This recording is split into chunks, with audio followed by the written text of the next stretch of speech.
In the heart of downtown Los Angeles, a grand hotel once built to welcome business travelers now whispers of dark secrets. Welcome to the Cecil Hotel, a place where elegance turned to despair, where luxury became littered with tragedy. Opened in 1924, its ornate lobby once gleamed under chandeliers, but through the decades, its walls witnessed something far more sinister.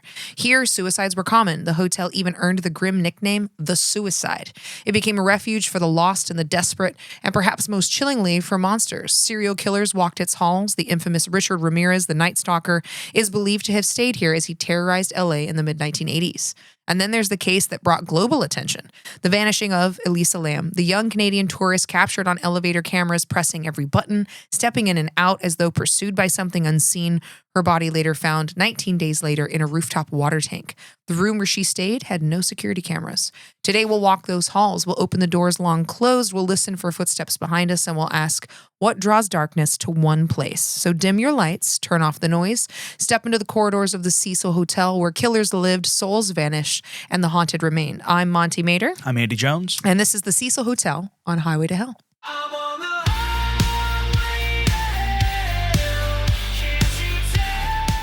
And we're back. It's week 3, officially. Hello. Not a lot of announcements today. Just a reminder of thank you to the new Hellions who jumped in on Instagram and Spotify. We appreciate it. As always, if you hear one of these podcasts and you have a story, maybe a personal haunted story related to the topic or a true crime story, please send those to highway@montymater.com. We would love to start incorporating some of those stories in the episodes. We're actually going to incorporate a couple public forum stories today about the Cecil Hotel.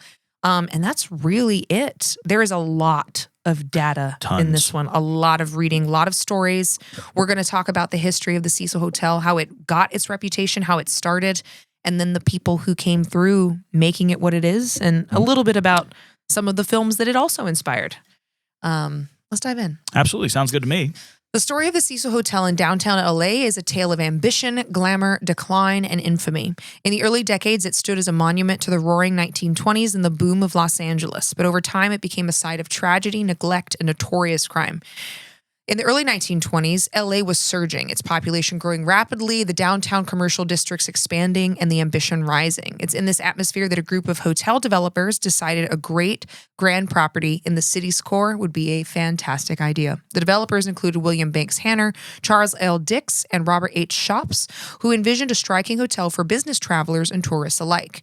They commissioned the noted architect Loy Lester Smith to design the building in a Beaux Arts style with an opulent lobby, stained glass windows, palm trees in the foyer, elegant marble, and alabaster details.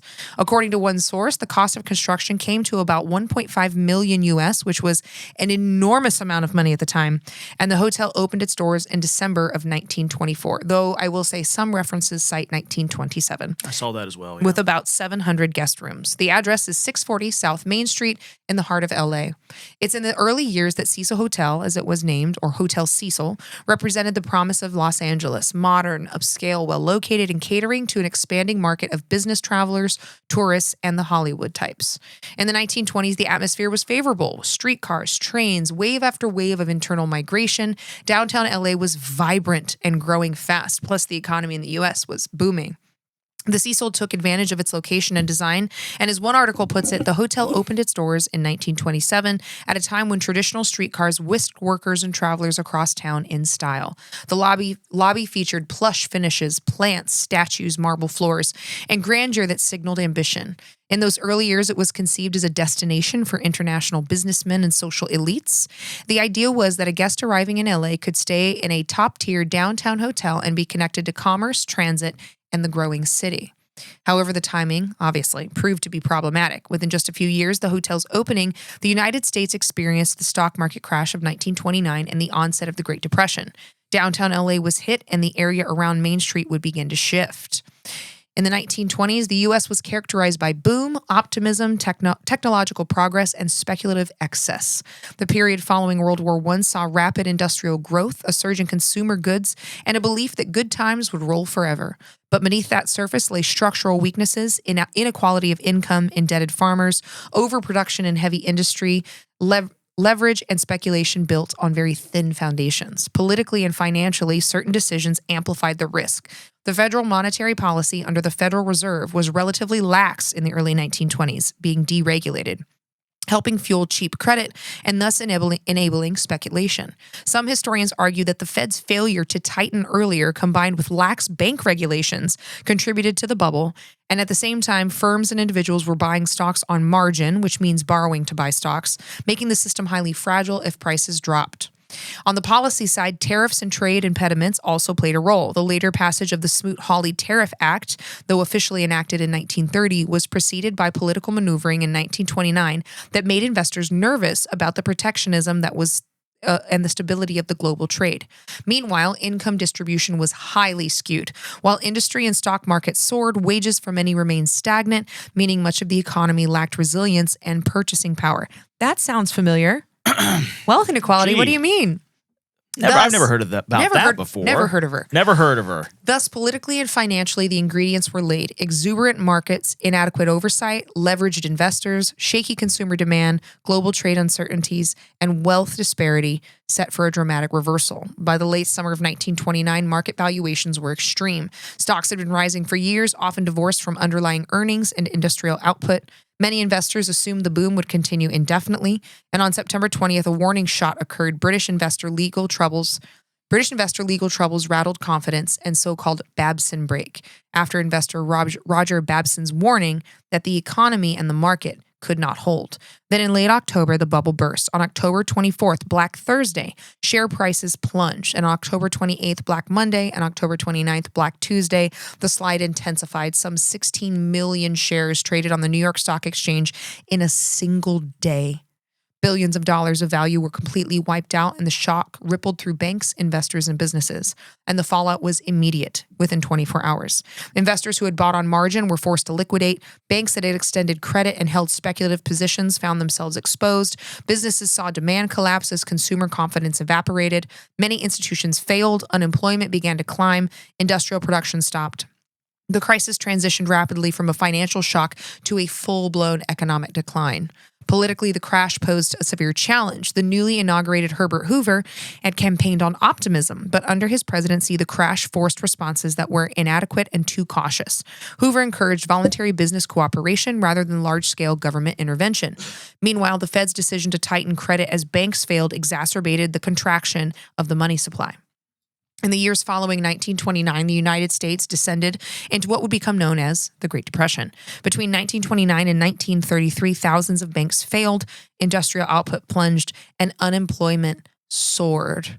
Lots of hungry people in the U.S. International trade collapsed as tariffs rose, and importers-exporters faced ripple effects. Tariffs only made the situation worse. The economy's structure proved fragile in the face of the shock, and the highly leveraged financial system, weak regulation, and the over-reliance on consumer credit set everything up to fall.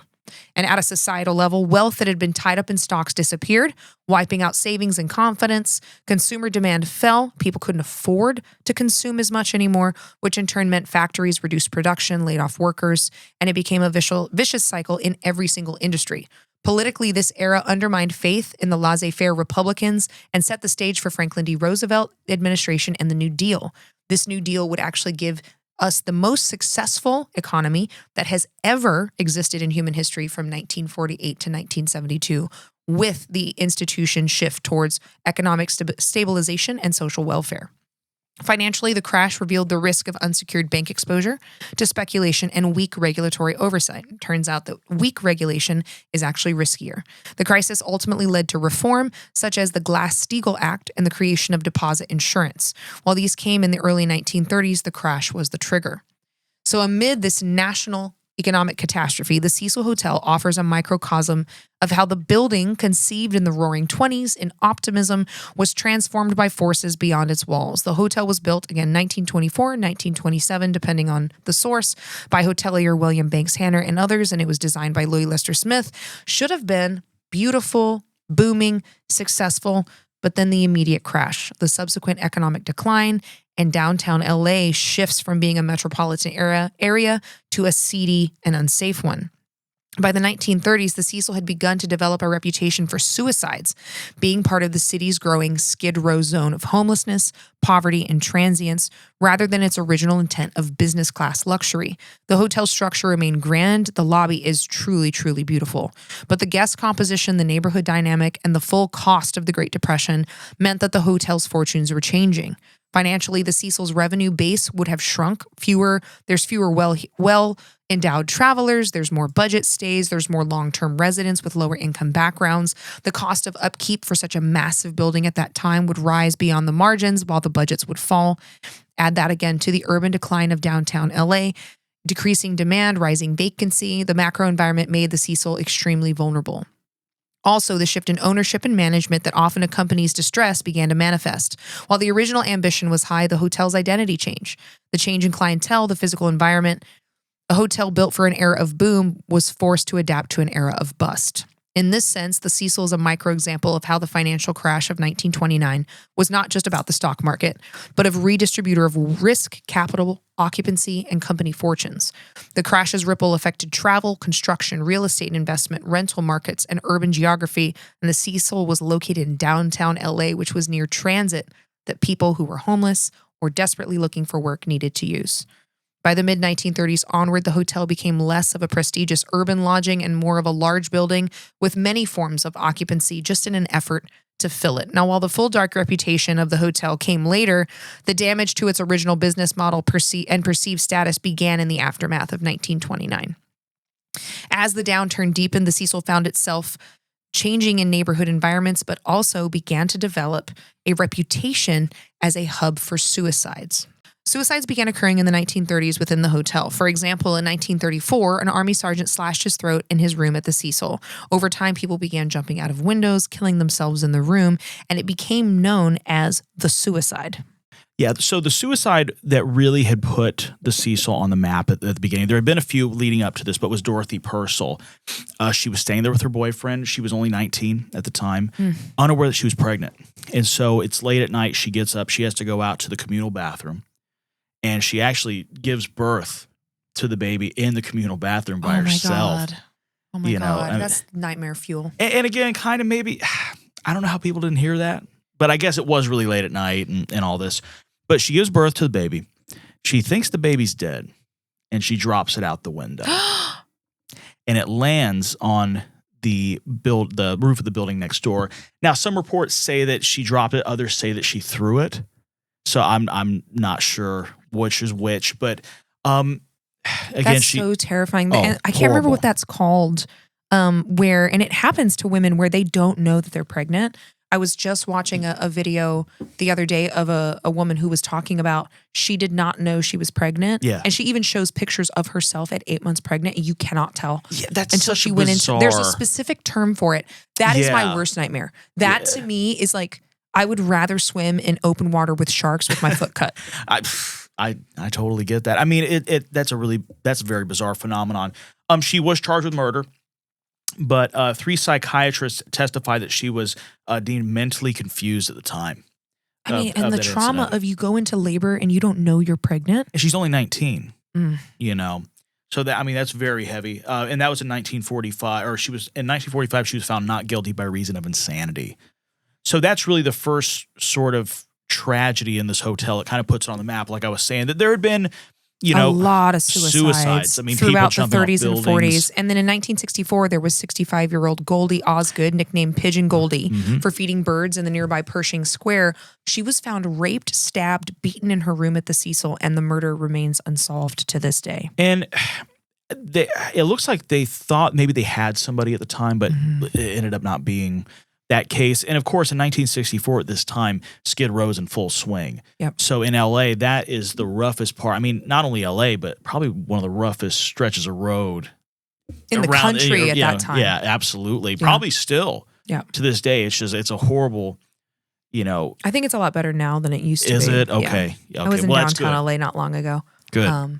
That it felt a lot better. Good. Okay. Yeah. Because there was a lot of homelessness, and it was just a very rough area. So who knows? Well, and then you without have the Pitch and Goldie. 60s and 70s where like there's no drug regulation yet either. Oh yeah. So you have the combination of it being a homeless hub, it's associated with poverty, carrying over really from the Great Depression, Mhm. and then you have all the drug use. Tons. You know, which I'm not a war on drugs person, but when you have people that are already mentally unwell and impoverished, it can create a really big problem. And of course, one of the most chilling dimensions of the Cecil's history is its connection to two major serial killers, one of whom being Richard Ramirez, the Night Stalker.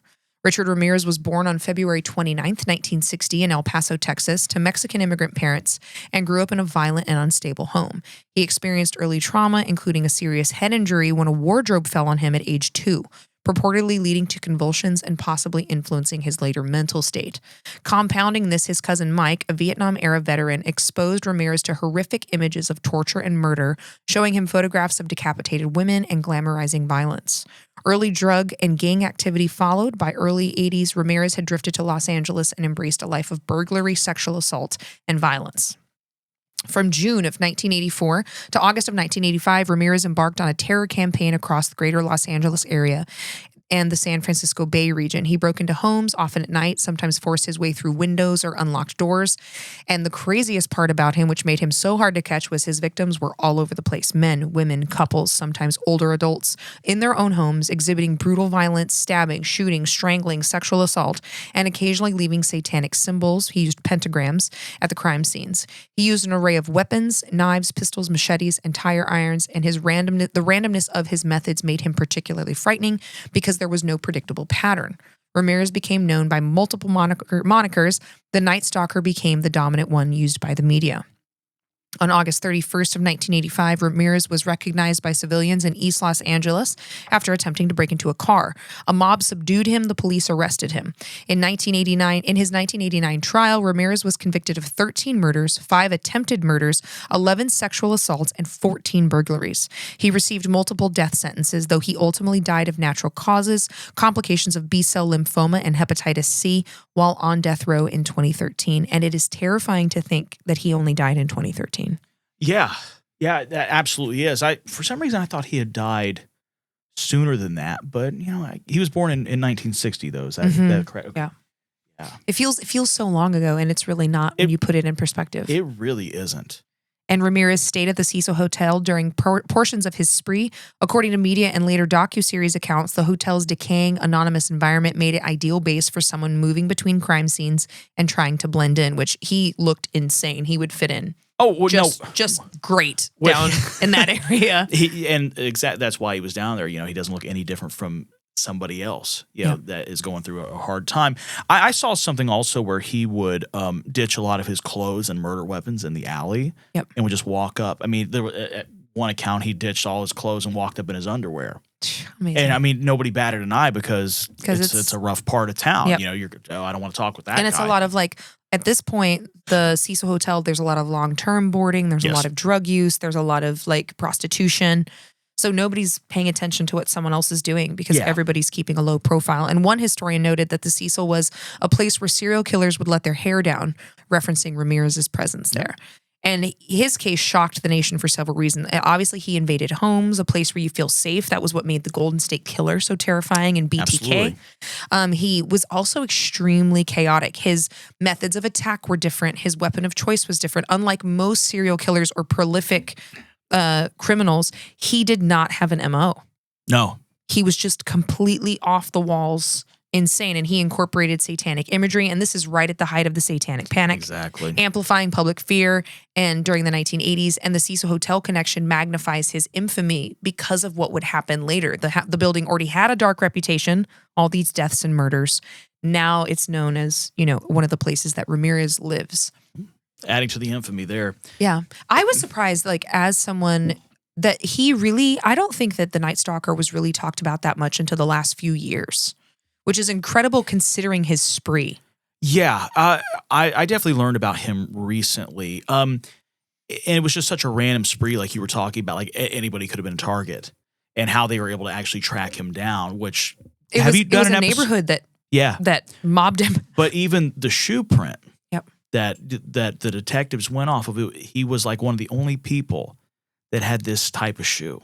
Like it was a new like Nike or something. Don't quote me on that, but there was something about It was the a shoe. distinct sneaker. Yeah, it's like nobody else had it, and they had very little evidence. And I mean, it's amazing they were able to start kind of pinpointing stuff, but at least the mob in the neighborhood took them down. Well, and one of the things I think about, because you look at this era, the 70s and 80s, and just like, I mean, like just the serial killer Hall of Fame.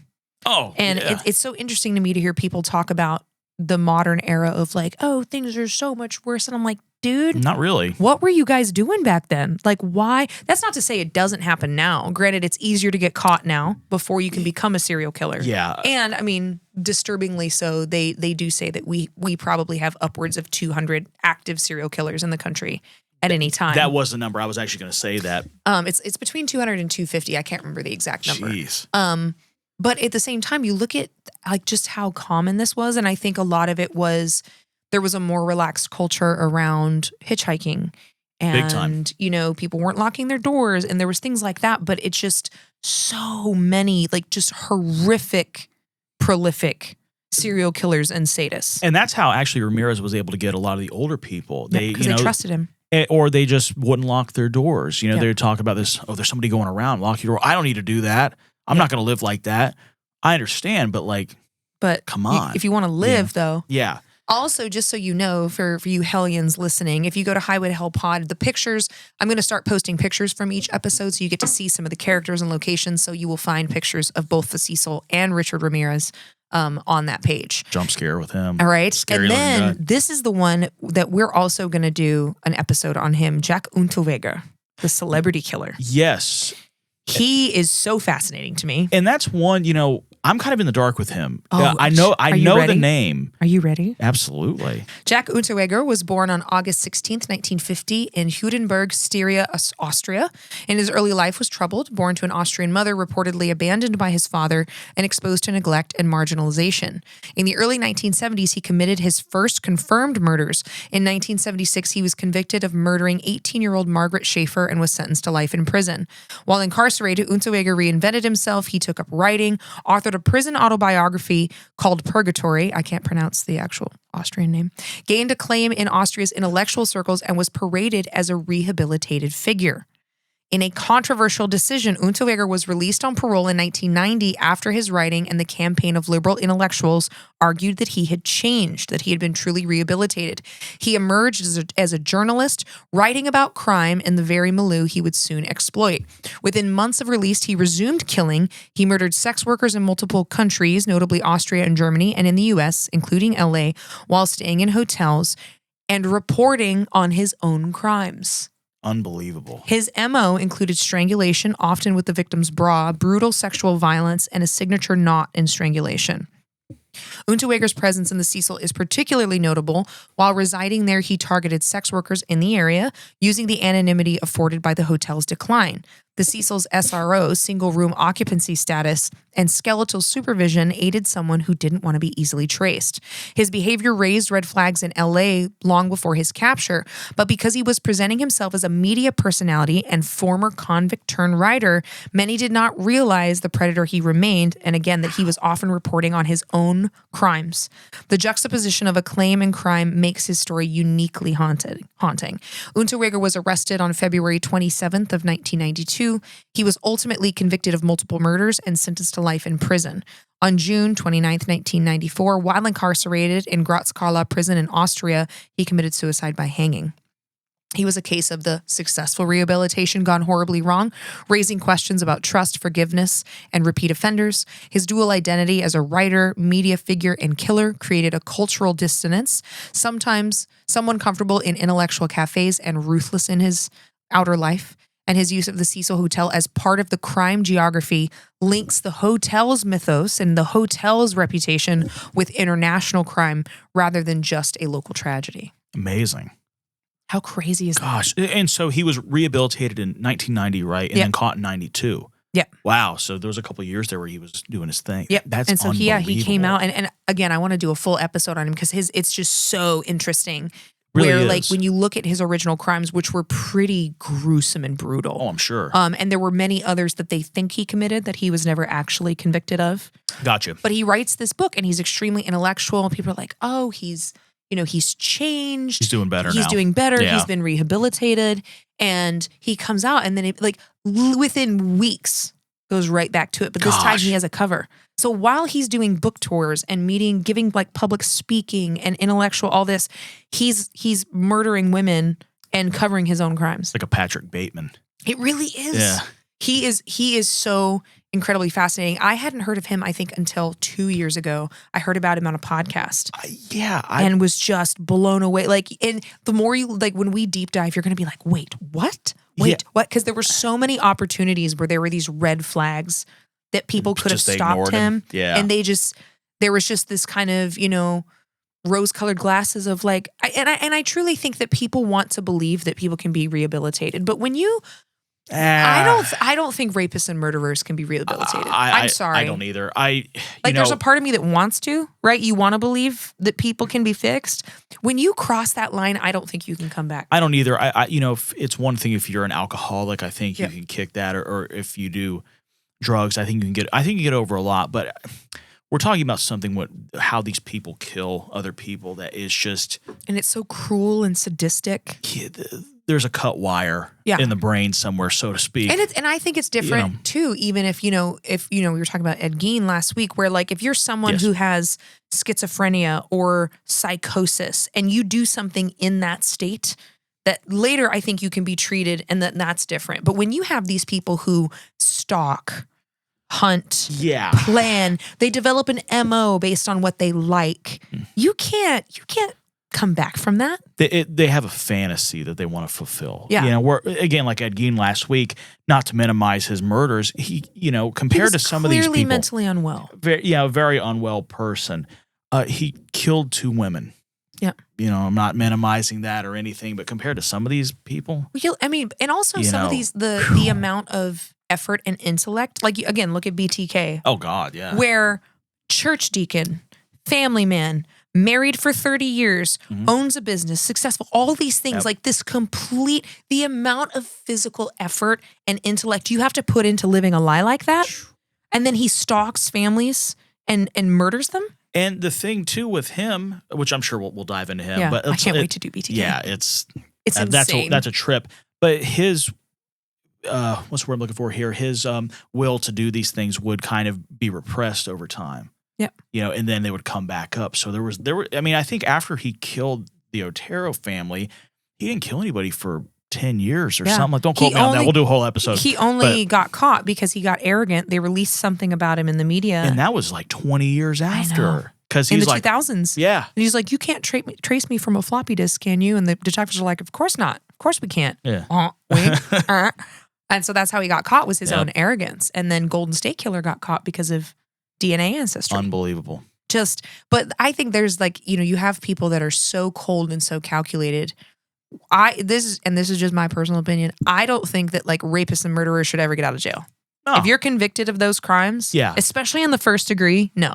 Yeah, no. No. You're an animal at that point. Right. Again, it's another thing if it's an accident. You did something stupid, you weren't paying attention, whatever it is, and you hurt or kill someone, different. But again, when you have someone who has calculated it, planned it, repeated it, following somebody for a week, has pictures of them in their house or something. No, those people don't need to be on the streets. We don't need to see them. Agreed. They're monsters. Just absolute chaos. And then most recently, Elisa Lam. Yes, Elisa Lam. I've heard her name said a couple different ways. This is probably the story that made me learn about the Cecil Hotel. It happened in 2013, and I'm sure a lot of you people watching have heard of this case as well. If I could talk. So Elisa Lam was a Canadian student, and she was traveling across America, and she ended up in LA at the Cecil Hotel. Hotel Cecil. I think it had been renamed something at this time as well. I'll get that here in a second. But the thing that always struck me is she ended up at this hotel. I mean, this is 2013. It's still pretty rough there. Yeah. And I guess she probably ended up there because of the cost probably I'm wasn't sure it was too a bad. budget. Yeah. And it still looked beautiful. Again, if you look at pictures of the Cecil, the old Cecil, the lobby is gorgeous. It looks nice. Oh yeah. It's a great looking place. She was staying in a room with a couple people, and she started acting a little strange, right? And the hotel ended up giving her her own room. And evidently she went to a taping of the Conan O'Brien show in which she had gotten kind of weird, and they had actually asked her to leave. So I don't know.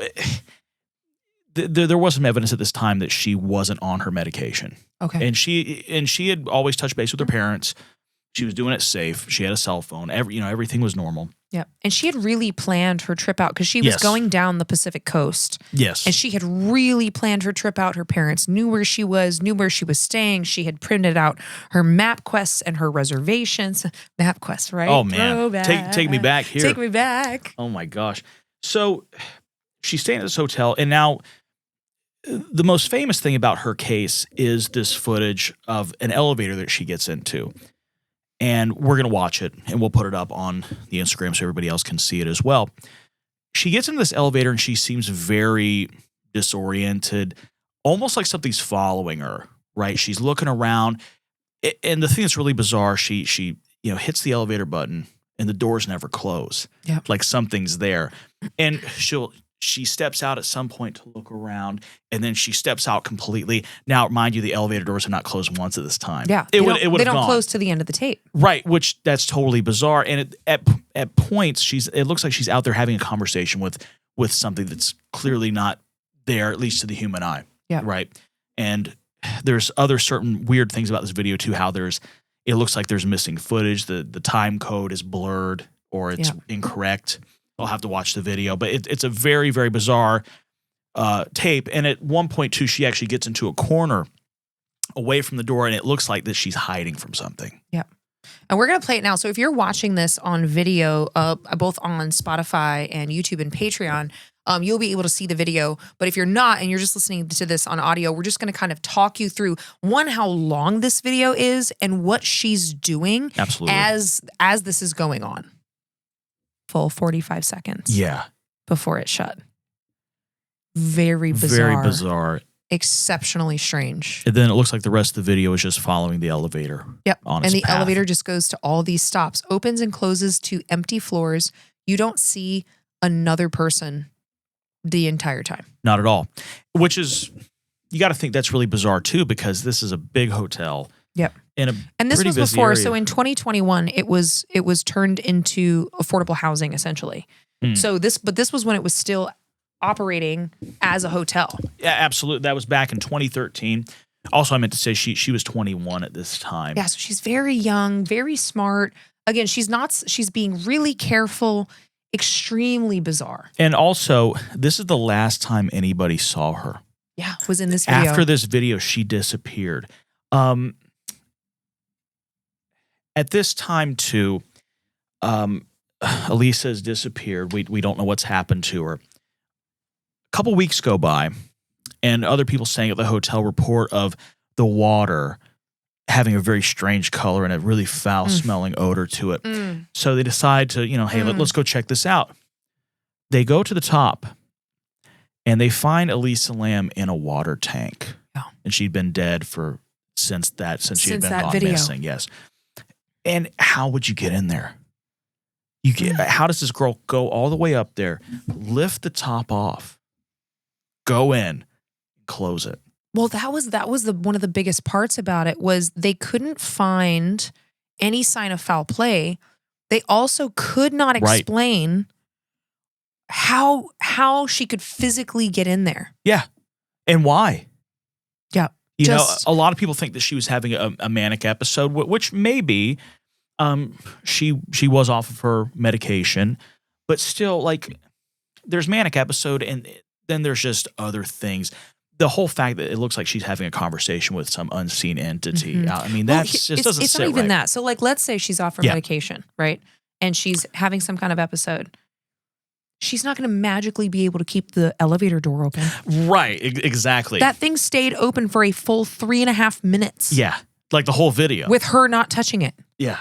Yeah, so it says here that she went missing on February 1st, 2013, and on February 13th, the investigation went global. And this is when they released the surveillance footage, and then this just went completely gangbusters Yep, online went over the very next viral. week. Again, guest complaints talked about low water pressure and odd taste. Can you imagine drinking that water and later finding out? God. So then she was found on the morning of February 19th when a maintenance worker went to inspect the large tanks because of the complaints.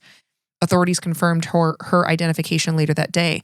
So they don't know how she got into the roof, and the tank became the case's central mystery. The roof doors are locked and alarmed, Yeah, exactly. but an exterior fire escape allows access to the roof without triggering alarm. So she, in theory, could have somehow climbed up the exterior fire escape, which is what journalists and YouTubers later demonstrated. The tanks themselves sat on concrete blocks with ladders for workers to reach the hatches. The key point, which is often kind of muddy online, is in court papers filed during later litigation, the maintenance employees who found Elisa stated the hatch was open when he looked in, addressing the recurring rumor that somehow she closed the lid on herself. So apparently the hatch was open, and either she opened it and left it open, or something else happened. And then 2 days later, after the recovery, they did an autopsy, but initially deferred the case pending toxicology. The LA County coroner officials formally ruled Elisa's death an accidental drowning, with her bipolar disorder listed as a significant condition. They noted no external trauma, no evidence of sexual assault, no contributing drugs or alcohol beyond prescribed medications. Right. Which I think she was only off of her bipolar meds. And the toxicology results suggested she had not been consistently taking all of her medications. That assessment, the accident, the mental health factors remained the official conclusion. The publicly released autopsy materials, including a long-form report, add detail that helps explain the elements of the scene. Eliza was found unclothed in the water, with clothing like what she wore in the elevator floating nearby. Her watch and key were also recovered from the tank. Decomposition from days in the water limited some analysis, but again, no traumatic injuries were documented. From those facts, investigators and outside experts have outlined one likely scenario. Eliza, in the midst of a severe episode of bipolar disorder, potentially psychosis related to undermedication, made her way to the roof, climbed into the tank, opened the hatch, and entered the water. Once inside a deep, slick, unlit tank, it would be very difficult for her to get out. There's no interior ladder, the walls are high and smooth, and treading water under a heavy lid while trying to pull oneself over the lip is nearly impossible. Removing heavy, waterlogged clothing is also consistent with a person in distress trying to stay afloat. And while no one can say with absolute certainty what she intended in the moment, the forensic picture aligns with a tragic accidental drowning rather than homicide. The case, nevertheless, of course, drew a lot of scrutiny and speculation, due in part to the elevator video, and several persistent myths are worth clarifying. Some people believe she couldn't have reached the roof, but we talked about she could have used the external fire escape. It says she must have closed the hatch behind her, but the maintenance worker testified that the hatch was in fact open. Toxic water made people ill. The guest did complain about pressure and taste. Body water. Gross. Which prompted the tank inspection. However, officials reported no disease-causing bacteria in the testing. And then the autopsy was fairly inconclusive. They were able to rule out things but couldn't really determine why she died. And Eliza's parents filed a wrongful death lawsuit alleging negligence in the building. In 2015, the Los Angeles judge dismissed the suit on summary judgment. The court reasoned that the hotel could not reasonably foresee a guest accessing the roof and entering a water tank. That's fair, particularly since reaching the tank required climbing a separate ladder and therefore did not owe a duty to protect against such unusual, unforeseeable hazard. The dismissal ended the civil case. And I think the story persists because it's just so bizarre. It's so bizarre. I mean, it all boils back down to the elevator. Yeah. And the missing time. Yeah. There's missing footage. What happened there? Question for you. Ready. Kind of going down a little bit of a rabbit hole here with this story. Are you familiar with a ritual called the elevator game? I have heard of it, but I don't know exactly what it is. All right. This is very bizarre. A lot of people think that Elisa was playing this game. Okay. It's a ritual. Now, one thing I'll say to everybody out here, don't do this. Don't mess around with it. Any sort of ritual, don't poke that bear, please, okay? It's never good. So the elevator game is an urban legend and ritual that supposedly allows a person to travel to another dimension by following a specific sequence of button presses in an elevator. It is widely considered to be a work of fiction, maybe, But participants are warned of serious risks with the context of the legend, including getting lost in an alternate world or being haunted by a spirit. Ooh. The ritual steps. Again, don't do this, please. So, to attempt the ritual, you need a building with at least 10 floors and must be completely alone. Ooh. Enter the elevator alone on the first floor. If anyone is already in the elevator, or if anyone enters with you, except for a specific instance later, the ritual will fail, and you must start over. Press the floor buttons in this exact order: 4th, 2nd, 6th, 2nd, 10th, 5th. Do not get off the elevator at any of these floors, and do not speak to anyone. Excuse me. On the 5th floor, the doors will open, and a young woman may enter the elevator. Do not look at her or speak to her under any circumstances. She's not human. If she asks you where are you going, ignore her. After she gets on, or if no one does, press the first floor button. The outcome. Number 6. If the elevator begins going down to the first floor, the ritual has failed. Exit the building immediately without looking back or speaking to anyone. Oh. Or if the elevator instead begins to ascend to the 10th floor, the ritual has succeeded and you are on your way to another dimension. I wonder if there's any stories out there of people who've done it where something happened. I'll have to dive into that a little bit. Here's some risks and dangers. Oh, I love this. From Side effects may include. Yeah, from the urban legend context. Being trapped. You might not be able to return to your world if you don't follow the return steps precisely, or if you get lost after exiting on the 10th floor. Malevolent entities. Engaging with the woman on the 5th floor is said to have dire consequences, potentially leading to a spirit following you or haunting you. Mm. Disorientation. Players may feel disoriented or even pass out, waking up in what appears to be their home, but not be their real world. Talk. So there is, and again, the elevator game is widely regarded as a spooky internet urban legend, likely inspired in part by the mysterious death of Elisa Lam.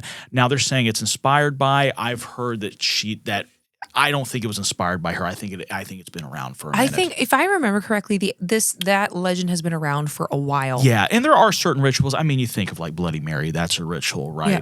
But part of me wonders if she was messing around with that. That is an interesting. Now I want to go back and watch the video and see if I can tell what numbers she was pushing. Yeah. Also, that's a lot of numbers to remember. I have to like write the instructions down on a piece of paper It's like an old cheat code for PlayStation. Right. But if she was doing that, I mean, it kind of lines up. She's messing around with the elevator buttons. She gets off though, and was something following her. Yeah. And like, who is she talking? Because I don't know the timeline of how long she was off her bipolar meds. And I don't know like what she was on or how much, right? Because especially if you're on like high doses of lithium can cause really crazy side effects if you just suddenly stop taking it. I do know she kept a blog of her travels, and I'm not sure. That might still be up, so maybe it's out there if we do some investigating. I don't know. And I think she kept pretty good track of where she was at and what she was doing. It just seems like she devolved really, really quickly if this was just psychosis. Very But again, fast. How does the elevator stay open? And again, tying in the urban legend here, or the ritual, I should say, that, did she mess up? This is my part of me wants to think why is the family face down in Amityville? Yeah. Like it's that one burning question of, but what about this thing? Because even with the tank, but again, there's so many levels to this. Like, why would she go through all the effort to find a way to the roof? Like, why was she compelled to get on the roof? Because she would have had to find a window she could open, climb it on the window, climb up the external fire escape, and get to these water tanks. And avoid all these people. Yeah, nobody sees her do it. Nobody on the outside of the building sees her do it. It's so strange. Part of me wonders if there was even security cameras, on roofs, because a lot of times they have that just because they don't want people up on roofs. Yeah. And then for her to get in there and get trapped, there is logic to it, but part of me is always like, yeah, but why? She had a manic episode. Yeah, I don't think so. I think it was a spirit that got her. That's my leaning. Yeah, and again, the whole thing. Why did the elevator stay open?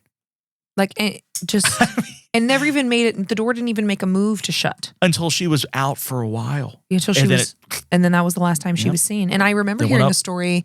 I wasn't able to find, this was a dark tourism kind of blogger who talked about that she stayed in the Cecil around this time, and she gets to the area and she did not do her research very well. Like she was intentionally staying on the floor Richard Ramirez stayed in. That was like her goal. Ballsy. But she just wasn't, I don't think she was super prepared for what downtown LA was like in that environment. Sure. And so with that story, she stays in the same floor and she doesn't know if it's his room, but she brings in a bottle of wine. She's just going to hang out, cheap room. It's cool. See if something spooky happens. And she gets attacked by the Night Stalker in her room and tries to kill her. She actually gets physically strangled. And then she was so terrified, she left the hotel that night. She was supposed to stay for a couple nights and left that night, refused to come back. Right? Exactly. Like there's a lot of haunted places that I want to see. Like I want to stay in the Stanley. I want to do an overnighter at Waverly Hills. Oh, sure. But like that, I would not. I mean, granted, the Cecil's not a functioning hotel now, but no. I don't think I would really want to stay I think there. there's certain places that have energy you don't want to mess with. Yeah. Again, Bell Witch has an element of that, but I don't think it's as dark necessarily. And you also don't sleep there. No, you go in and just don't take a rock. Yeah, don't take anything. I think we were talking about that in the Amityville. If you want to don't take the rock. If you want to hear about the Bell Witch, that's episode 1, season 1. There you go. But I do have a couple. I did find these are from memoriesproject.com, haunted stories, and this is a woman's account of her father's stay in the Cecil in the 60s, as well as a commenter also posted her story. So I'm going to read these. I wrote about finding my dad's naturalization record on Ancestry.com. I also found the original certificate after sorting through my father's belongings. Out of curiosity, I Googled the address listed as my dad's residential address on the form. Results for the Cecil Hotel in downtown LA popped up. As I delved deeper, I discovered a bizarre history this place has, and it also made me remember Dad's haunted hotel story. In more modern times, the Cecil, of course, is known as the home to serial killers such as the Night Stalker Richard Ramirez and Jack Unterweger. Now the hotel is trying to reinvent itself by promoting its central location and affordable rates. You really should check out the reviews and photos online. Talk about a bait and switch. The lobby is absolutely grand, pristine, with gorgeous architectural details, but once you leave the lobby, things get grim and grimy in a hurry. If you enjoy reading hotel horror stories, just Google it. Some politely refer to it as a transient hotel. Others call it an outright dump. This gentleman has an excellent description of his stay there entitled A Dump with a Future. The Cecil Hotel has also served as the inspiration for the hotel installment of American Horror Story. I was going to bring that up. And we're going to talk about that because more on that later. We worship at the throne of Lady Gaga. In a nutshell, the Cecil Hotel has never had a sterling reputation, even when it was known as Hotel Cecil during my dad's tenure in the mid-1960s. In 1962, a woman committed suicide by jumping from a room at the Cecil, also killing a pedestrian she landed on below. Goldie Osgood, known as the Pigeon Lady of Pershing Square, was choked to death in a room there in 1964, and the case was never solved, which leads right to my dad's haunted hotel experience. Every time he told the story, I could feel fear coming off of him in waves, even after so much time had passed. He claims he went to sleep that night in his room at the Cecil, only to awake with the feeling of being smothered and choked. He was bathed in a cold sweat and couldn't move or call for help. He felt a heavy presence weighing down on his chest and what felt like hands around his throat, but he could not move or see anyone. He literally thought he was going to die in that room. Finally, once he was able to move, he bolted out of the room and ran downstairs to the front desk. After he gasped for breath, he told the hotel clerk what had happened. The clerk said nonchalantly that someone had been murdered in that room. Dad was able to get his room changed, and he made it clear he would never sleep another moment in that room. That unbelievable. Is some sleep paralysis demon. Oh, absolutely. Shit. Some sort of spirit. Have you ever had sleep paralysis? I've had it about 3 or 4 times. It's terrifying. So the thing when I've had it, I haven't experienced like the old hag or the hat man in the just corner. Just the nook can't move? Yeah. I just really couldn't move, and it freaked me. Don't get me wrong. I was like freaking out. The first time I had it, I remember I couldn't move, and I had so much energy, and I just threw myself out of bed when I snapped out of it. I'm like, oh God. But I didn't feel any sort of malevolent energy or entity or anything like that. I've had it several times, and the way that it happens with me is it always happens in a nightmare. So I'm trying to wake myself up to get out of the nightmare, and I'm stuck in the nightmare. Oh, jeez. Because I can't move my body to wake myself up. That's like some Nightmare on Elm Street stuff. It is. It's some elevator game, different world shit. My brain's trying to like put me into a different realm, which honestly, sometimes at this point with current events, I don't mind. Like, I'll try it. I'll give it a whirl. Oh my God. And then this is a commenter on that same story. Okay. I stayed at the Cecil Hotel in April of 2011 and decided today to do more searching on whether it was haunted. My journey started with a long flight from the UK, but surprisingly, I felt pretty refreshed, although I had done that journey on a few occasions and usually felt totally wiped out. I arrived at the hotel lobby area, seemed fine, but once I reached my floor, the atmosphere changed completely. I felt completely ill at ease once I entered my room. It wasn't the shabbiness or the downtown area, but just the feeling and coldness I felt. I left the room after about 45 minutes because I really did not want to be there. I was booked in for 2 nights. The first night, I hardly slept despite my body clock being 8 hours different to LA. On the Saturday night, I went to the room as late as possible. I was laying there trying to sleep, wishing the morning would hurry up so I could get to the Thousand Oaks to get picked up by my sister at 11. As I lay there, I heard what I thought was a rustling, like someone going through a plastic bag. I felt very cold and then felt what appeared to be a weight on top of me and something around my throat. I honestly was very scared and stayed awake until 6 in the morning when I checked out. My sister was surprised when I called her from Denny's saying I was there 3 hours early. This room not only affected my mobile, my phone stopped working when I arrived at the hotel and started to work again as soon as I got outside on the sidewalk. Bizarre. But it did really affect me, and it took a few days to get over the experience. Yes, it was a shabby hotel, loud, and a bad area, but I would have coped pretty well with those factors alone. Is it haunted? I can only report what happened to me. I have no information on this hotel before I arrived other than a reservation based on a picture of a lobby posted on the internet. Wow. And I read several stories about the Hotel Cecil where a lot of people talk about how their phones won't work. Huh. And their phones will work the second they're outside of the building. It's like an energy field. Yeah. God, that's weird. Also, one of my favorite American Horror Story seasons. I liked Hotel, but the story just, they got lost in it. They did. Towards the end there, it got a little Like, squirrely. remember the 2 kids Yeah. that are introduced and like they just vanish? It's like, you're like, wait. what? Yeah, that's true. At the back half of that, it got a little weird. I'm making you not like it now. Right. I'm pointing out all What's the your flaws. favorite American? Because this used to be our thing. You and I used to watch we American Horror watched Story a ton. all the time. I think we watched a whole season in like one day because it was like snowing out. Yeah, because we lived together. I mean, we've been in a band for 4.5 years, but for part of that, the house he was living in was being sold. Mhm. My apartment was so big, I was just like, dude. So we were roommates for like 9 months. Yeah, something like that. Yep. Yeah, out at Heron Point. Yep. Yeah, which I just moved from there. Yep. My favorite one, gosh, that's tough. I really liked Freak Show. Freak Show's really good. I'm going to be controversial here because I know a lot of people didn't like this one. The one that got me into the show was Roanoke. Mm. And I know Yeah, a lot of people don't like that one. Like, I enjoyed it. I thought it was really, I think really that's the loved- scariest one. I really loved Coven. Coven was great. Coven I was feel like just- it's a classic one. Coven was just fun. Like, I Yeah. didn't find Coven to be scary. I think that Freak Show and Roanoke were much more disturbing. Yeah, Asylum Yep. also.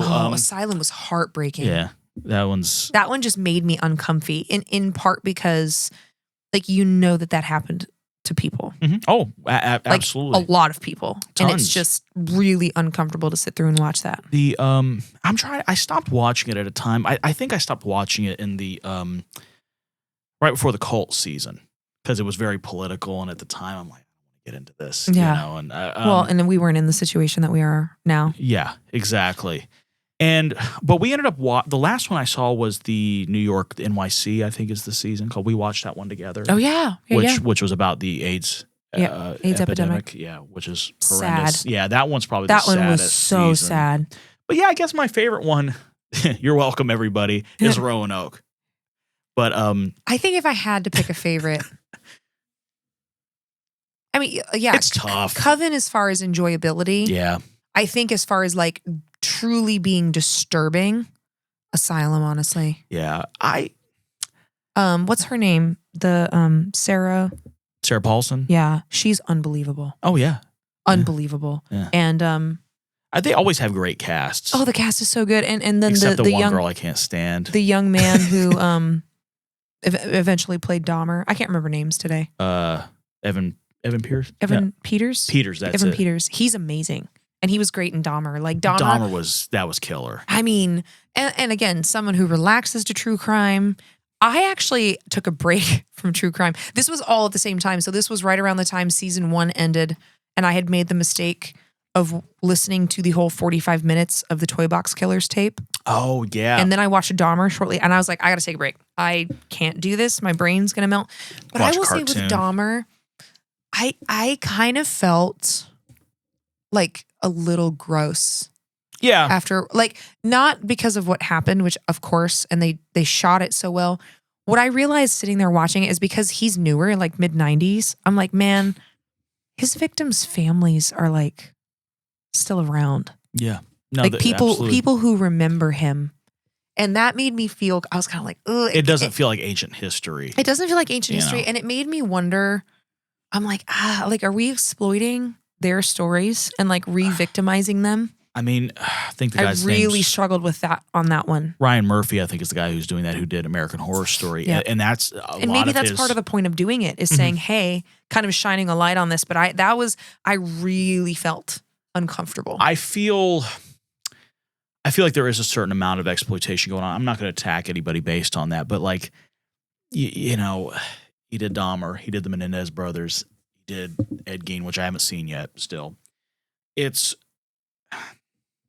you got to walk a fine line. Yep. You know, I don't think you need to make the serial killers sexy, for lack of a better way to describe it. You know what I mean? Like, don't glamorize it. Right. Yeah. Like, don't, you know. And I just, there's a very different feel that talking about Bundy has than talking about Dahmer is in relation to time. But even my roommate in New York, when I was living in New York, and we were talking about, again, true crime, and he said, oh, my aunt was almost a Bundy victim.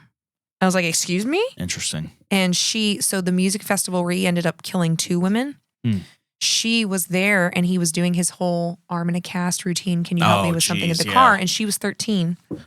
And so she goes to help him.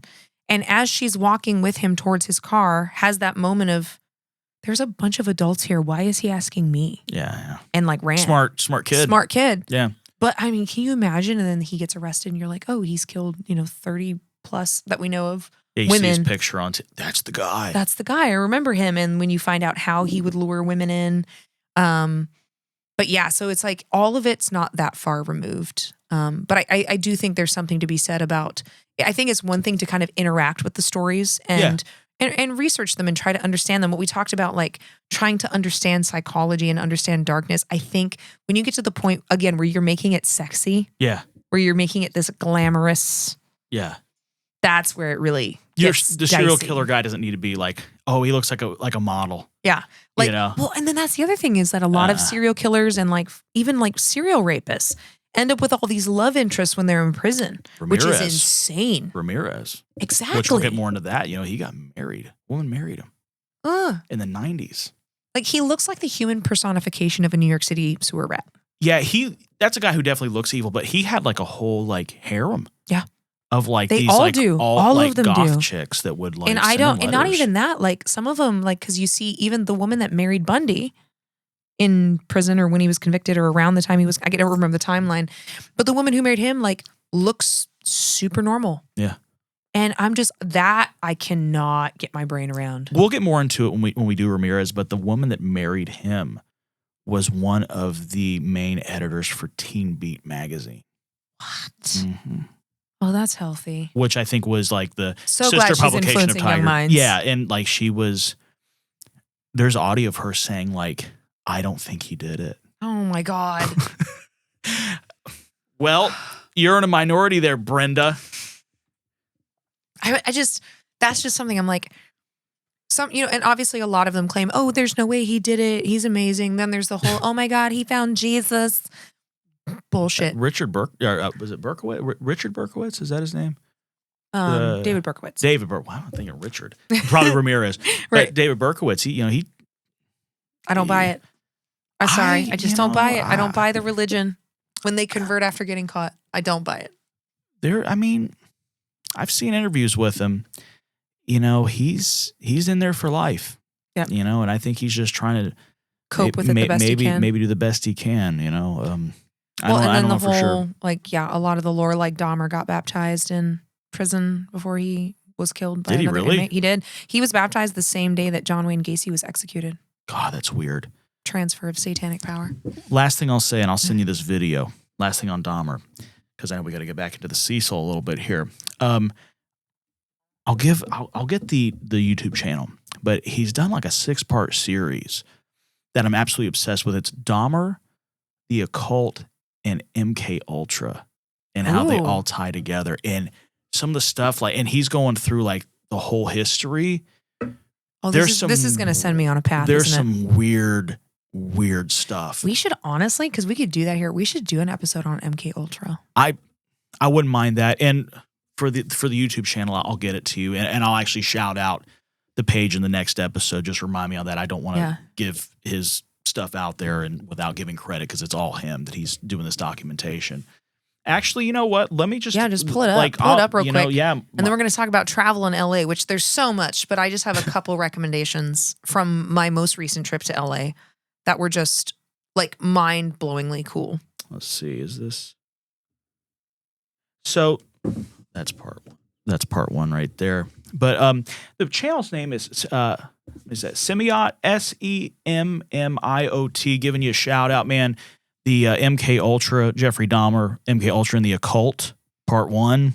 You got me hooked, man. So anybody else wants to go check his stuff out, it's about six parts, I think. Okay. And How long is each part? The first part's an hour. Okay. Yeah, so it's a lot thick. of work. He put some work in. So Semiot, hopefully I'm saying your name right, SEMMIOT.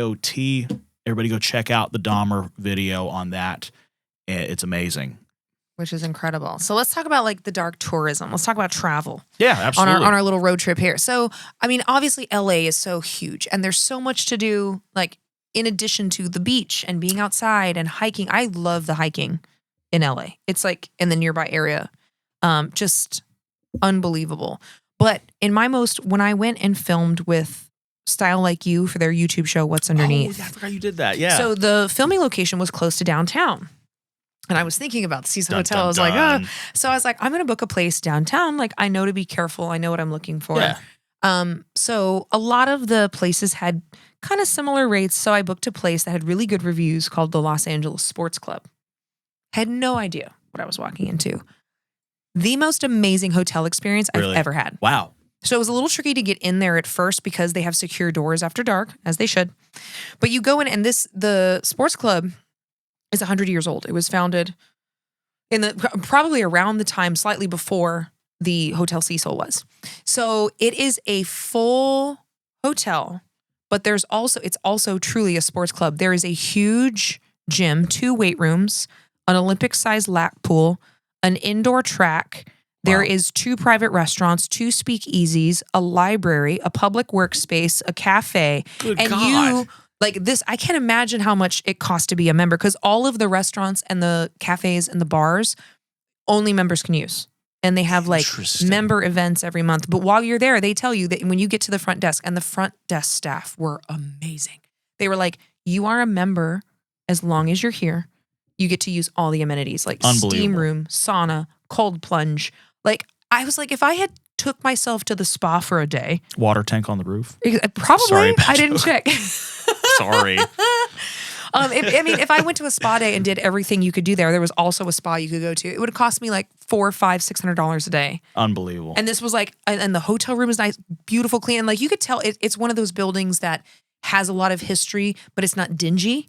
Nice. Okay. Like they kept it up through the years. Exactly. Nice. And the gym, I was like salivating over this gym. And there's like, full basketball courts. I'm like, where did if I'm ever in downtown LA, or have to be downtown for any reason, I'm staying there again. Unbelievable. Like, extremely secure, the coolest hotel stay. And then the day I had to leave, my flight wasn't till the evening.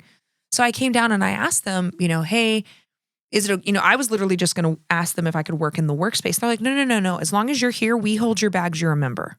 You're a member. We don't care that you had to check out of your room. You're still a member until you leave it was amazing. Interesting. It was such a cool space. And of course, if you stay, because it's downtown, you can go in front of the Cecil Hotel and have a photo op. It's now housing. So, but you can still jump in front of it, and it just has this vibe to it. It really does. It's one of those places where you're like, I'm just going to walk a little bit quicker. Yeah. Like a little bit faster. You probably feel, like knowing the history, you probably feel that energy coming off it going, this place, not a lot of good happened here. And food-wise in LA, the last time I was there, I got to try guisados, which is it's like handmade tortillas. They have a braised meat taco. Oh, the wait was so worth it. And I had heard people, my stomach growled just I'm like, talking about it. I came in fine. Now I'm like, I'm hungry. Yeah. And so that's a place I've been trying to get to for a while, and it just never worked out based on my trip.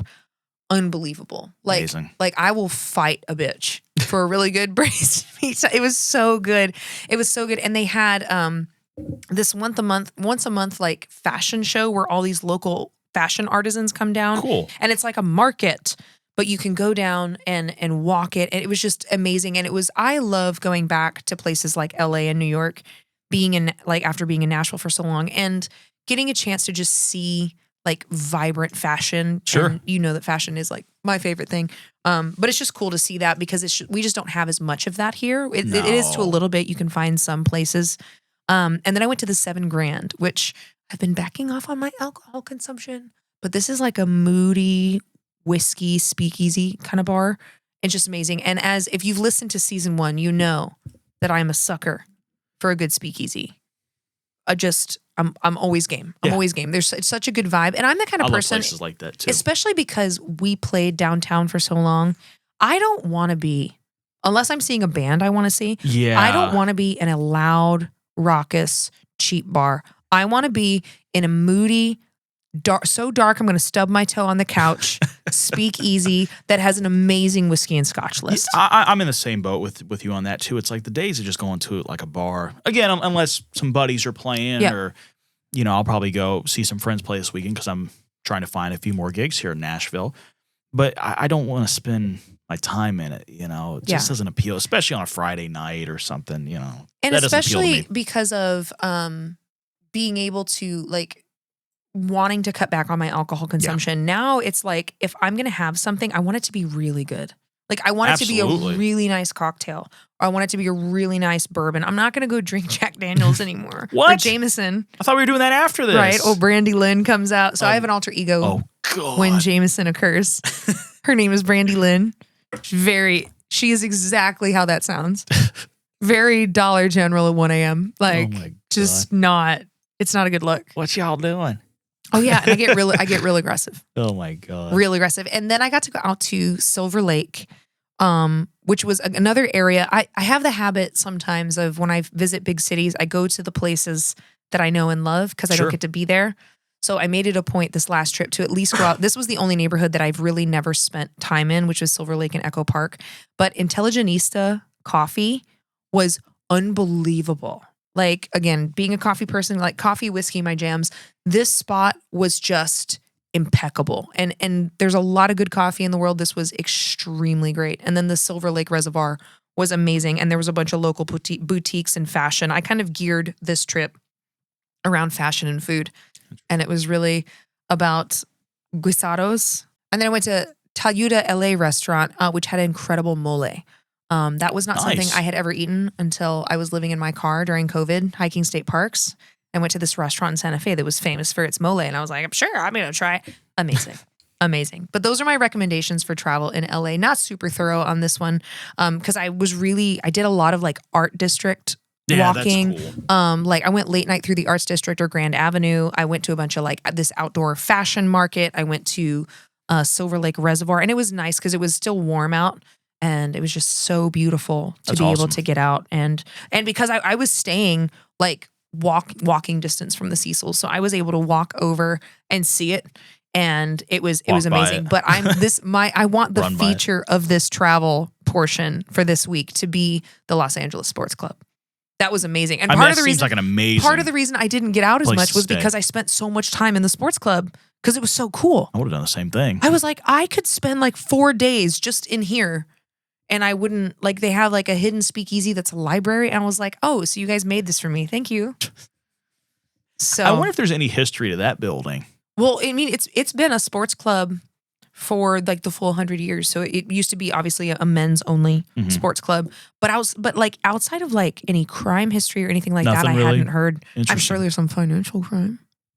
Oh, There's bound to be 20s and 30s. America Has to be. financial crime? I mean, that's What do you mean? What? Yeah. Clutches Never. pearls. Clutches pearls. never. All right, y'all. As always, thank you for joining us on Highway to Thanks, Hell. guys. Please rate and review the show. Share it with your friends. It helps us a lot.